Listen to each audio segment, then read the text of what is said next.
My name is Ruby Ralston, and I'm 31 years old. The night my sister baptized my blazer in Merlot, time slowed like it was trying to warn me. Remember this. Remember how red looks on charcoal. Remember who laughed. The glass clipped my collarbone, just a kiss, then a cascade. Deep red Merlot walked down the lapels of my charcoal Tom Ford blazer, seeped through a white silk blouse, and made a home where it didn't belong. It bled and bloomed again.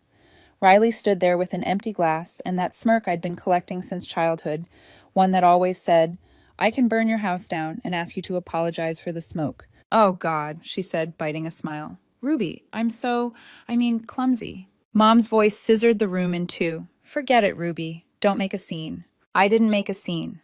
I never make a scene. It's the first rule of growing up next to Riley Ralston. Her life is a festival. Yours is crowd control. I pressed my napkin to the stain, pointless, and smiled, which is what you do when a lifetime script hands you your old lines. It's fine. I'm an economist who built a life by reading numbers and rooms before they implode. I plan 3 steps ahead, not because I like control, but because chaos likes me. I came home from Northwestern, worked 2 jobs, clawed up Chicago consulting until I made partner at 31. $400K before bonuses in corporate restructuring. Quiet, methodical, allergic to drama, unless it builds a spreadsheet. Riley is 28, 3 years younger, and, God bless her, an organism that photosynthesizes attention. Varsity smile, semester-long majors, minor-length jobs, a resume that reads like a travel blog. My parents called her sensitive, like it was a credential. When I needed $3,000 in grad school for a medical bill, Dad said, "You're old enough to figure it out, Ruby. Build credit." So I did. 11% interest, 18 months, 0 excuses. I used to think love was measured in how often you forgive someone. I've been wrong before. Across the table, Daniel, my boyfriend of 3 months, watched, a tight worry line cutting his forehead.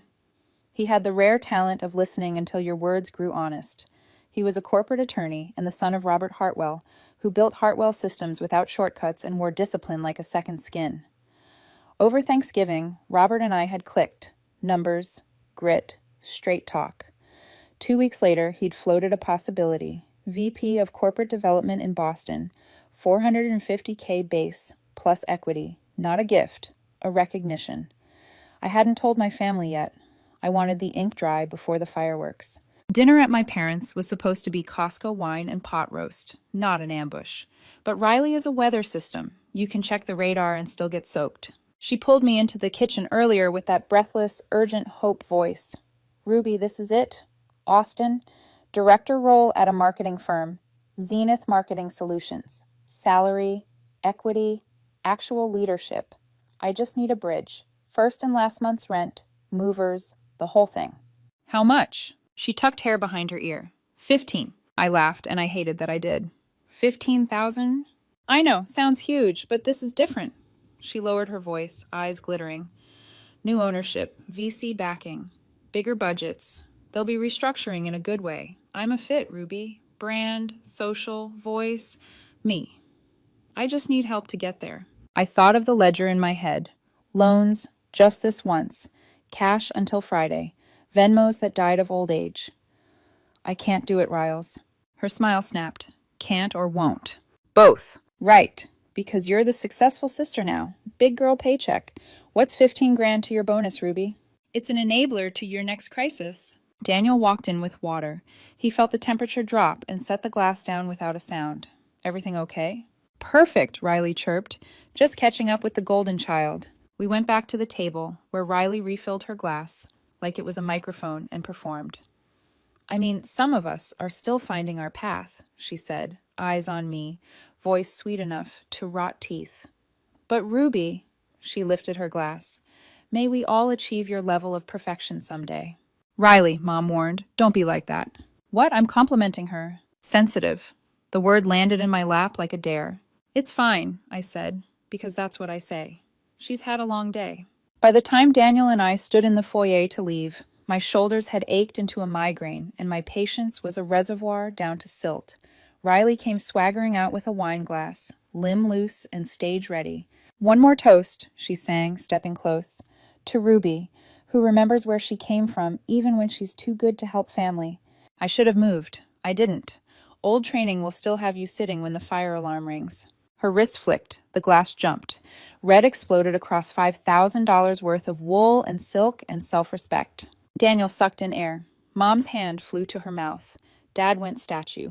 Riley's mouth made a perfect O. Oh, shoot, I am so clumsy after a couple. Mom recovered first. Forget it, Ruby. Don't make a scene. Riley didn't mean it. I looked at my mother, at my father's lowered eyes, at my sister's barely domesticated grin.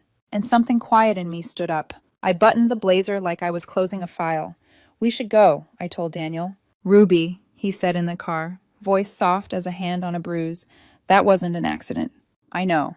You okay? I watched streetlights stripe the windshield. Your father ever tell you the rule of balance sheets? Daniel tilted his head. That sooner or later, every debt settles? Close, I said. That some debts need time. I didn't know then that Zenith Marketing Solutions sat under a venture group called Pinnacle Ventures. I didn't know Robert served on their advisory board for the acquisition.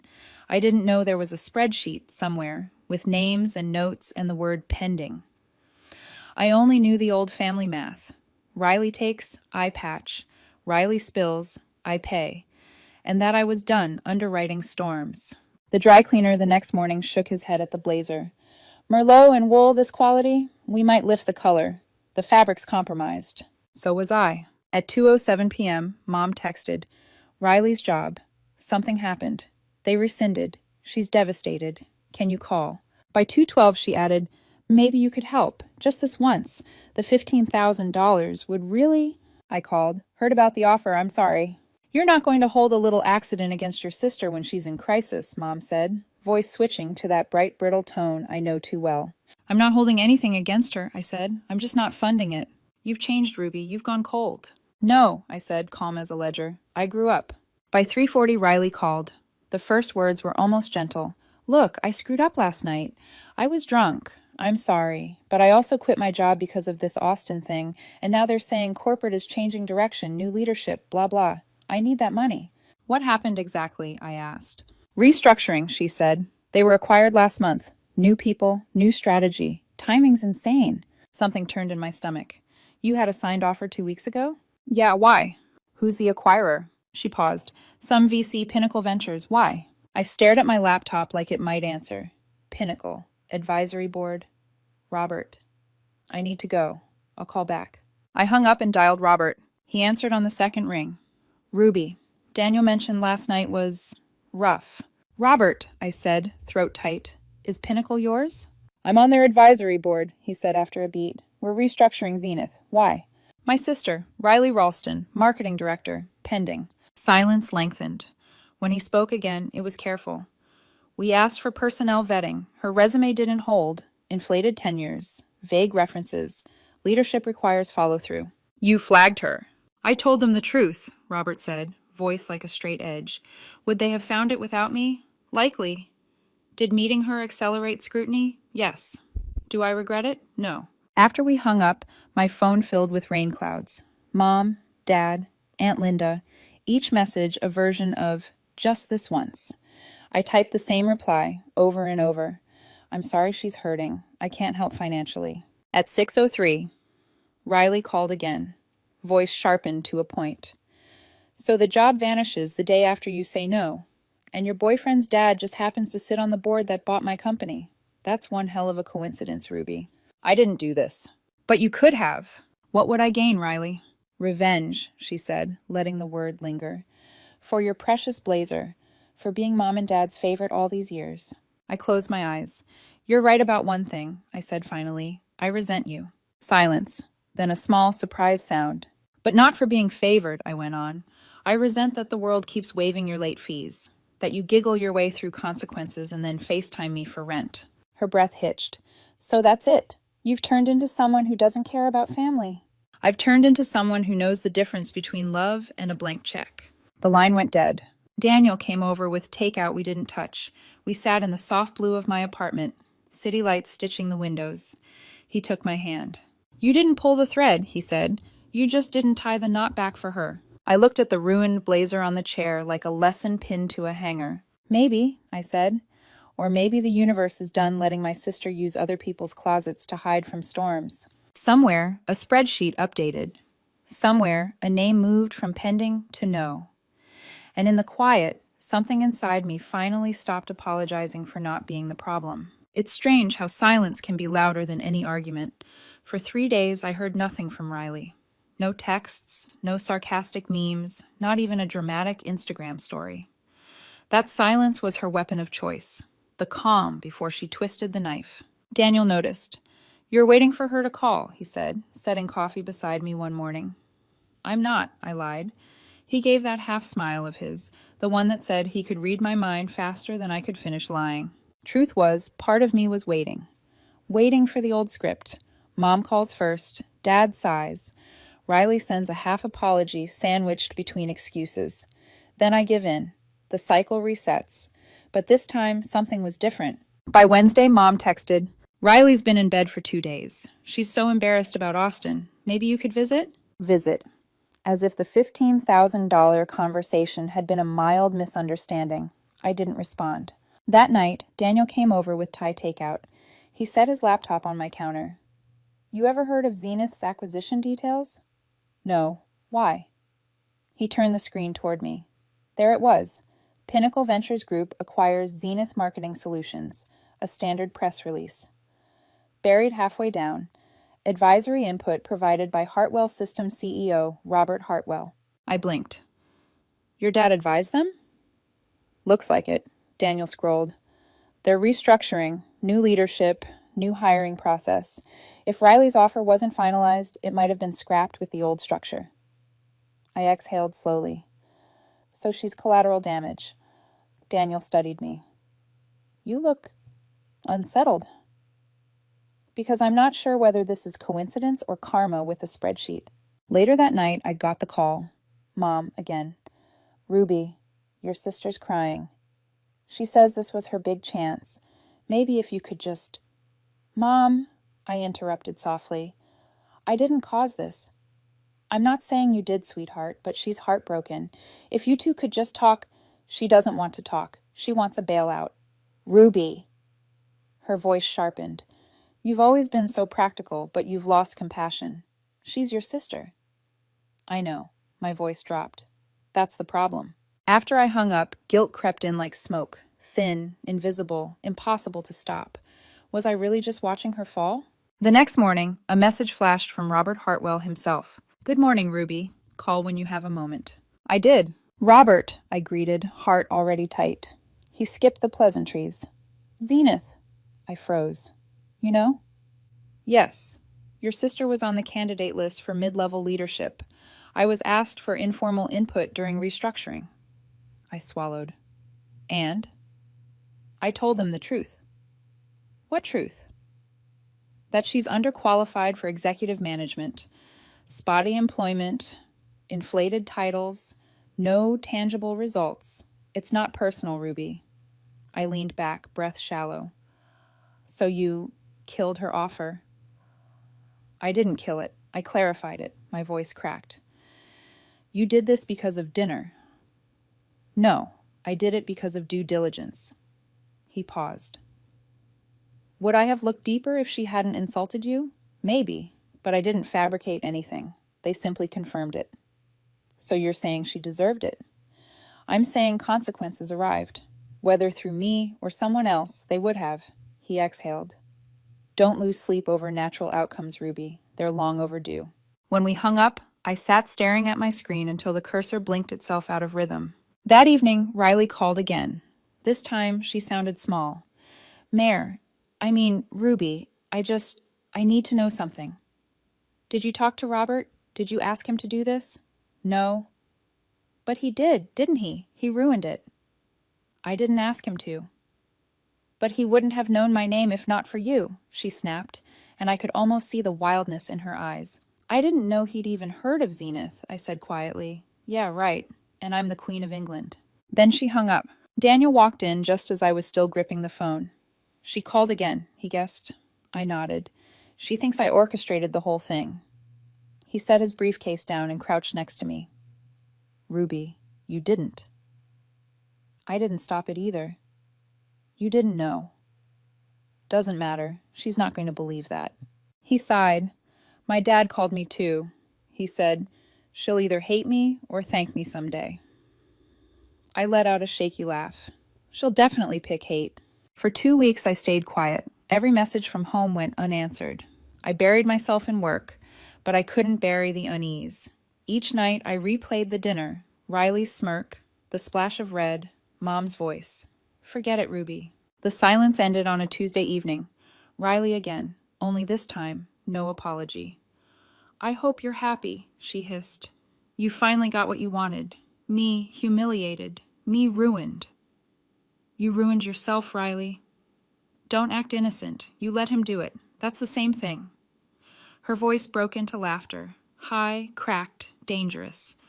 I've lost everything, and you're probably sitting in some fancy apartment feeling righteous. Stop. Why should I? You've been jealous since day one, Ruby. I almost laughed. Jealous? Of you? Of the attention, of being loved. You've always been Dad's little robot, his practical one, but I'm the one people remember. I stared at the skyline outside my window. You're right, I said softly. They do remember you, especially when you leave wreckage behind. And then I ended the call. Daniel found me on this balcony later, eyes on the city lights. You okay? Just thinking, I murmured, about karma, about balance sheets. He slid an arm around me. Robert didn't ruin her career, Ruby. He revealed it. I nodded slowly. Still feels like I handed him the flashlight. Inside, my phone buzzed again. A new message from Mom. Riley's not speaking to anyone. I hope you're happy with what you've done. The words glowed like an accusation. But for once, I didn't reply. I just whispered to myself, maybe I finally am. I used to think the opposite of love was hate. Now I know. It's indifference. The quiet that follows when you finally stop explaining yourself. 3 weeks after the Austin fiasco, the storm I'd been expecting finally broke. It started with Dad. He called on a Sunday, his voice that deliberate calm he uses before delivering guilt. Your mother's upset, he began. Riley says you're ignoring her. She's not wrong. Ruby, he sighed. She made mistakes, but she's trying. You've always been the sensible one. Maybe reach out first? I'm not the one who poured wine on anyone, Dad. She's under a lot of stress. She caused her own stress. He hesitated, and I could almost hear the unspoken script between the lines. You're the responsible child. It's your job to fix what your sister breaks. No, I said before he could continue. Not this time. The silence on the line felt like a door closing. Your mother thinks you've changed, he said finally. I have. He exhaled sharply. Well, I hope you're proud of yourself. I am, I said, and hung up. That night, Riley called again. No apologies this time, just venom wrapped in a shaking voice. You really think you're better than me, don't you? I think I'm different than you, I said quietly. She laughed, a bitter sound that didn't belong to my sister, but to the version of her who'd always gotten away with everything. Robert Hartwell destroyed my future, and you just watched. You could have stopped it. I couldn't have, I said, and I wouldn't have. You always needed me to fail. That's the only way you feel important. Riley, don't Riley me. You've been jealous your entire life. Dad's attention, Mom's approval, nothing was ever enough. So you clawed your way into someone else's family, a rich one. That one hit deeper than I wanted to admit. Say whatever helps you sleep, I said, keeping my voice even. It's funny, she sneered. You finally got your big title, your perfect boyfriend, your fancy clothes, but deep down, you're still that lonely little girl who watched me shine and wondered why no one saw her. Something inside me snapped, soft but final. Maybe, I said, but at least I grew up. There was a pause, then the click of disconnection. After that, she vanished again. No calls, no messages, no updates, just an echo of words meant to wound. For a while, I almost missed the noise. A month later, Daniel and I flew to Boston for a weekend. His father, Robert, wanted me to meet the full Hartwell Systems team before officially announcing my new position. It should have been a dream. Instead, I couldn't stop thinking about Riley, about the job she lost, about how she'd convinced herself I'd done it. Robert noticed. Something on your mind? He asked after a board meeting. My sister, I admitted. She thinks I pulled strings to ruin her life. Robert folded his hands, thoughtful. People who've coasted on charm don't usually handle accountability well. The first time life says no, they look for someone to blame. She's not evil, I said quietly. Just spoiled. He smiled faintly. Spoiled fruit can still make a fine compost, if it's left to break down on its own. That made me laugh, in spite of myself. When we returned to Chicago, I found a handwritten letter in my mailbox.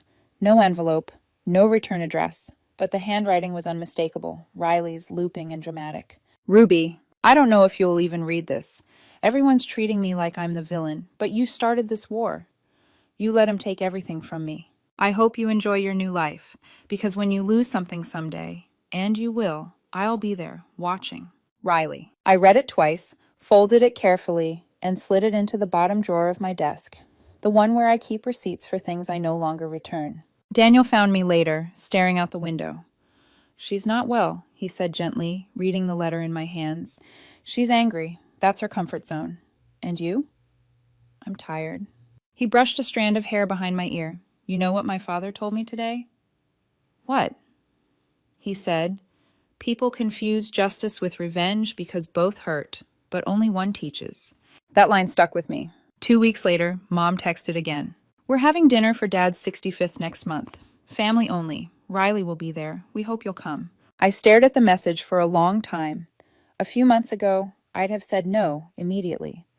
Now, I wasn't so sure. Maybe I needed to see them, face to face, to know whether I was free of all this or still chained to their approval. Daniel looked up from his laptop when I told him. You should go, he said simply. Why? To get ambushed again? No, he said, to finish it. I smiled sadly. You really think there's a finish line with family? He leaned closer, voice soft. There is, when you decide there is. The day of the dinner, I sat in my car outside my parents' house for a full minute before getting out. Through the window, I saw Riley laughing with Mom. It looked normal, too normal. When I finally walked in, the laughter stopped like someone had cut the power. Ruby, Mom said too brightly, you made it. Riley turned, her smile all teeth. Look who decided to show up. I managed a polite nod. Happy birthday, Dad. He hugged me, a little too long, a little too forced. Glad you're here, sweetheart. Dinner began like theater, everyone performing civility, avoiding the words that mattered, until Riley broke script. So, Ruby, she said, tilting her glass, how's life in the land of ethically sourced revenge? Riley, Mom warned. What? I'm just making conversation. Dad frowned. Enough, both of you. I set down my fork, heart calm in a way it hadn't been in months. You want to talk about it? I said, meeting Riley's eyes. Let's talk. Her smirk faltered. About what? About how actions have consequences. About how you can't cry sabotage when you've been lying on your resume for years. Mom gasped, Ruby! No, I said firmly. I'm done walking on eggshells in my own family. Riley flushed, red blooming across her neck. You think you're so perfect? No, I interrupted. I just think I finally learned the difference between saving someone and enabling them. The table went silent. Even Dad didn't try to smooth it over. I stood, smoothing my dress, hands steady. I'm sorry if the truth makes anyone uncomfortable, but I'm not sorry for having boundaries. Then I walked out before anyone could stop me. Daniel was waiting in the car. When I slid into the seat, he simply asked, How bad? I exhaled. Necessary. For the first time, I didn't feel like the problem. I felt like the correction. The next morning, my phone lit up with missed calls from Mom and one short text from Dad. You embarrassed your mother. I stared at it for a long time before deleting it. For once, I didn't owe anyone an explanation. Daniel and I drove north that weekend, away from Chicago's steel and glass. We ended up in a quiet lakeside town in Wisconsin, staying at a cabin his father used for board retreats. The stillness felt like a kind of medicine. The air clean, the water flat and silver, everything mercifully quiet. On Sunday morning, Robert Hartwell arrived unannounced, holding coffee and a folder. Mind if I join you? He asked. Of course not, Daniel said, though I could see from his expression he hadn't expected him either. Robert set the folder on the table. You two know we're finalizing Ruby's transition to Boston next quarter. Before that happens, I want to clarify something. He looked directly at me. About your sister. I tensed but nodded. Go ahead. I didn't mean to cause pain, he said simply. When I told Pinnacle the truth about her record, it wasn't revenge. It was a matter of integrity. But I want you to understand something, Ruby. Her offer would have fallen apart eventually, with or without me. I just accelerated what was already inevitable. I exhaled slowly. I believe you. He smiled slightly. Then you'll understand this too. When people like Riley finally hit a wall, they either break or build. Which do you think she'll do? I asked quietly. He tilted his head. Depends how long she blames everyone else first. After Robert left, Daniel said, "You know, my dad respects you. Because I didn't cry over a ruined blazer? Because you don't make excuses," he corrected. That night, lying awake, listening to the rain, I thought about what he said. Maybe growing up isn't about forgiving people who hurt you. Maybe it's about forgiving yourself for letting them. 2 weeks later, Mom called again. This time, her tone was softer. "Your father wanted me to tell you something," she began. "What's that?" "He realizes we've handled things badly. With you, with Riley. We made it too easy for her and too hard for you." I didn't know how to respond. Apologies from my parents were as rare as eclipses.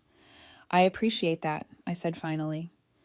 "Your sister's working again," Mom continued. "At a car dealership. She's selling cars." "That's good." "She's actually doing well," Mom said. "She's embarrassed, Ruby, but she's trying." "I hope she keeps trying," I said softly. When we hung up, I didn't cry. I didn't even feel angry, just relieved, like a door that had been stuck for years finally opened. By the end of winter, my promotion was official. Vice President of Corporate Development, Hartwell Systems.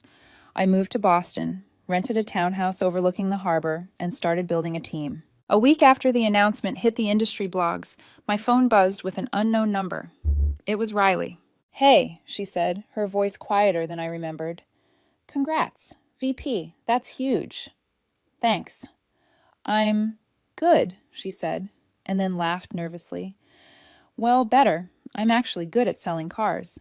Guess all that fake charm finally paid off." I smiled. "I'm glad to hear that." I wanted to say, she hesitated. "I know I said awful things. I was angry, and I blamed you. But honestly, losing that job, it woke me up. I'm seeing a therapist. She says I've been addicted to attention my whole life." I let out a quiet laugh. At least she's not wrong. Riley laughed too, for the first time in months. "You sound happy." "I am," I said.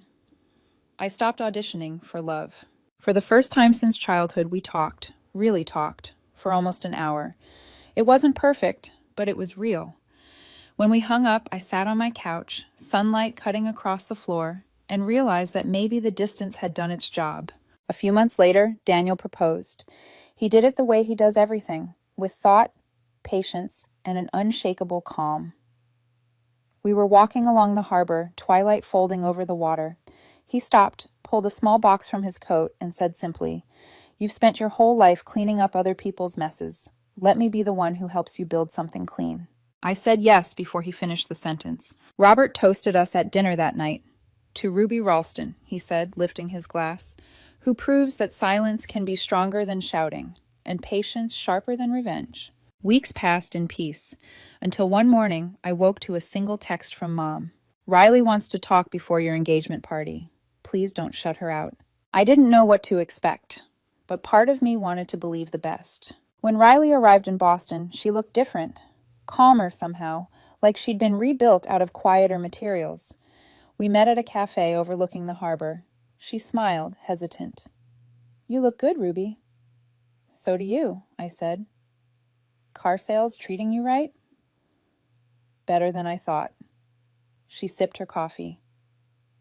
"I wanted to apologize properly, for everything. The wine, the lies, the things I said.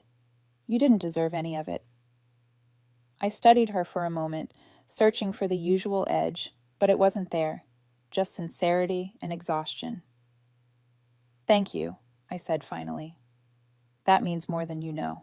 We talked for 2 hours, about therapy, about Dad, about how strange it was to unlearn the people we used to be. When she stood to leave, she hugged me tightly, and for the first time in years, I didn't flinch. That night, Daniel found me on the balcony, watching the lights shimmer on the water. "How'd it go?" he asked. "Better than I expected," he smiled. "You think she's really changing?" "I think she's trying, and that's enough for now." He slid an arm around my waist. "You did it, you know." "Did what?" "Broke the cycle." I leaned my head on his shoulder. "Maybe. Or maybe the cycle broke itself when I finally stepped out of it." The sea breeze brushed against my skin, cool and clean, and for the first time in a long time, I didn't feel the weight of old debts, just balance. The following spring arrived like a quiet promise. New city, new title, and a sense of peace I hadn't felt in years.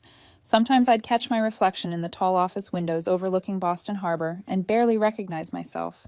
The woman staring back wasn't the invisible daughter holding her breath at family dinners. She was grounded, centered, whole. Work was demanding, but meaningful.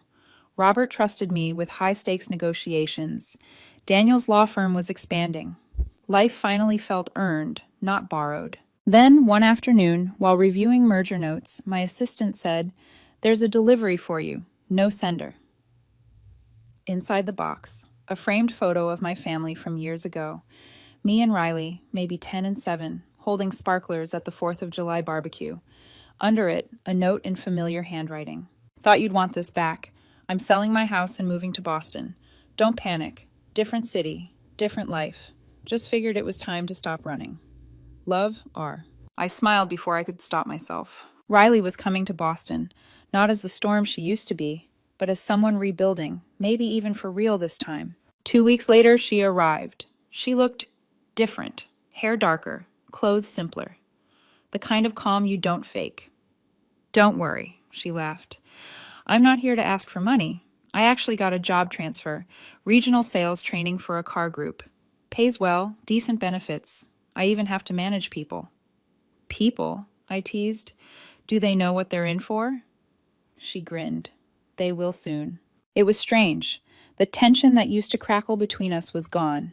In its place, something like friendship, raw and unfamiliar. We had lunch by the harbor and talked about everything we used to avoid. Therapy, boundaries, how Mom still tried to guilt us both, and how Dad quietly avoided picking sides now. "Do you still talk to Robert?" she asked. "All the time. He's become like a second father in a weird, professional way." Riley nodded thoughtfully. "I owe him, you know, for forcing me to face myself." "That's one way to look at it," I said gently. "I used to hate you for letting it happen," she admitted. "Now I think it was the best thing anyone ever didn't do for me."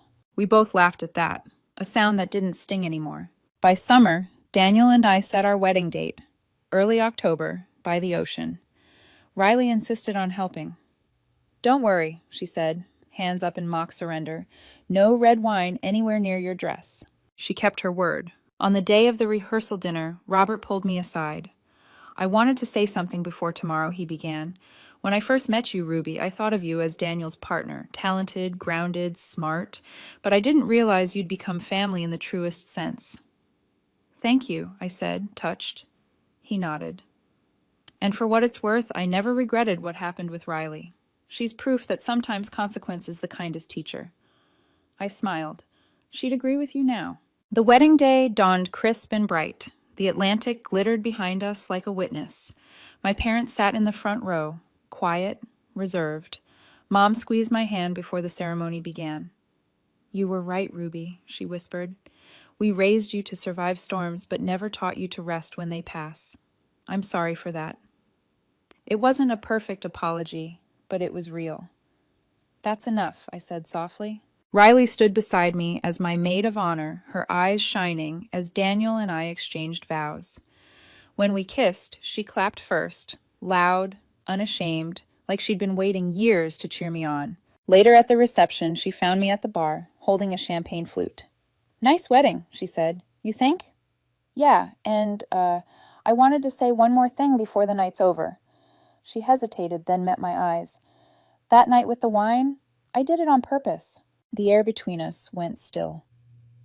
"I know," I said softly. "I figured it out a long time ago." "I was jealous," she admitted. "You had everything I pretended to have. Stability, self-respect, People who actually believed in you. I couldn't stand it. I thought if I humiliated you, maybe I'd feel less small. I felt something warm. Not anger, but a kind of deep understanding. We were both small back then, I said. We just grew in different directions. Riley nodded, blinking fast. You're a better sister than I ever deserved. No, I said, smiling. I'm just finally the kind of sister I wish I'd had. She laughed through tears. I'm working on catching up. We clinked glasses. At the end of the night, Daniel and I stood under a canopy of lights as the band played a slow song. Any regrets? He asked. I looked around, at my parents talking to Robert, at Riley laughing with Daniel's mother, at the quiet peace that had replaced old chaos. None, I said. Every wrong turn led me here. He grinned. You sound like my dad. I laughed. Don't tell him that. He pulled me close, and we danced while the world softened around us. In the distance, Riley raised her glass toward me. No bitterness, no rivalry, just a simple, silent toast. To growth, to consequence, to peace that doesn't need applause. For the first time, I didn't feel like I'd survived my family. I felt like I'd rewritten it. If someone had told me years ago that my greatest revenge would be peace, I would have laughed. But standing there under the canopy lights, Daniel's arms around me, and the ocean whispering just beyond the dunes, I finally understood. Peace isn't something you win. It's something you stop fighting against. The night after our wedding, the reception hall was quiet except for the distant hum of waves. I found a note slipped under our hotel door in handwriting I'd recognize anywhere. Ruby, you look beautiful today. I meant every word I said last night. I'm happy for you. Truly. I used to think growing up meant getting what you want. Now I know it's learning to live without needing approval. Riley. I smiled. It wasn't a grand apology or a confession. It was something better, acceptance. A month later, I got a call from Mom. Her voice was cautious but warm. Your father and I wanted to visit Boston, she said. We thought maybe dinner, with you, Daniel, and Riley. I almost didn't believe it. All of us? In the same room? Yes, she said with a small laugh. No wine, promise. When we met at a quiet restaurant by the harbor, it felt almost surreal. Dad handed me a gift bag. Inside was a small bottle of cleaning solution for emergency red wine incidents. We all laughed, the sound hesitant but genuine. Over dinner, Mom surprised me again. Riley's been telling us about her therapy, she said proudly. She's really changed, Ruby, and I wanted to thank you for setting an example, for both of us. It was the first time in 30 years that my mother had ever thanked me for anything. Riley raised her glass of sparkling water. To Ruby, she said softly, for finally teaching us boundaries the hard way. I smiled. To Riley, for proving hard ways can still lead somewhere good. And just like that, something I'd thought was broken forever wasn't. 6 months passed. Daniel and I moved into a restored townhouse overlooking the harbor. I kept one room as an office, lined with old journals and new beginnings. On the wall, I hung the framed photo Riley had sent. 2 little girls with sparklers, frozen mid-laughter. Below it, I added a newer photo, our family at my wedding, everyone smiling. Not perfectly, not permanently, but genuinely. Sometimes at night, I'd sit there and think about the math of it all, how every choice, every no, every broken peace offering had led here, not to triumph, but to truth. One Saturday morning, Daniel found me reading a letter. Who's it from? He asked, pouring coffee. Robert, I said, smiling. He's retiring, wants me to take over his advisory seat on Pinnacle's board. Daniel raised an eyebrow. So, now you decide who gets hired? I laughed. Don't worry, I'm not in the revenge business. Just the accountability one. He grinned. That's even scarier. Later that summer, Riley visited us. She looked grounded. Different in a way that's hard to explain. Not perfect, but peaceful. She brought a gift, a bottle of white wine and 2 crystal glasses. Truce, she said with a grin. Permanent? I teased. Signed, sealed, and sober. We drank it on the terrace, watching boats drift across the horizon. She told me about the business program she'd started, an MBA for working professionals. I figured if I'm training people, I should know what I'm talking about. I smiled. That's what growth looks like, not loud, just steady. Yeah, she said. And you know what's funny? That job I lost, the one I blamed you for, it's probably the best thing that ever happened to me. She looked out at the water, eyes bright with reflection. If Robert hadn't told the truth, I'd still be lying to myself. That night, after she left, Daniel found me standing by the window, looking at the harbor lights. Thinking about her? He asked. Thinking about all of it, I said softly. How everything came full circle without me forcing it. He wrapped his arms around me from behind. You didn't need revenge. You just needed time. I leaned back against him. Time and consequences. They did the work for me. He smiled. Natural consequences? I nodded. The purest kind. A year later, at Riley's graduation ceremony, she spotted me in the crowd and waved. Laughing. Radiant. Alive in a way I hadn't seen since we were kids. Afterward, she pulled me into a hug. Can you believe it? I always could, I said. You just had to catch up to the version of yourself that knew how. She grinned. Guess you were right about one thing. What's that? The universe does balance its books, eventually. I laughed. It always does. As I watched her walk away, cap in hand, sunlight spilling across her shoulders, I realized something simple and profound. Not every family story ends in forgiveness, but sometimes it ends in understanding, and that's enough. That night, Daniel and I opened a bottle of champagne on our terrace, not to celebrate a promotion or money or revenge, but peace. He raised his glass. To consequences. I smiled. To growth. Our glasses touched softly. The wine sparkled in the light, clear gold and clean. No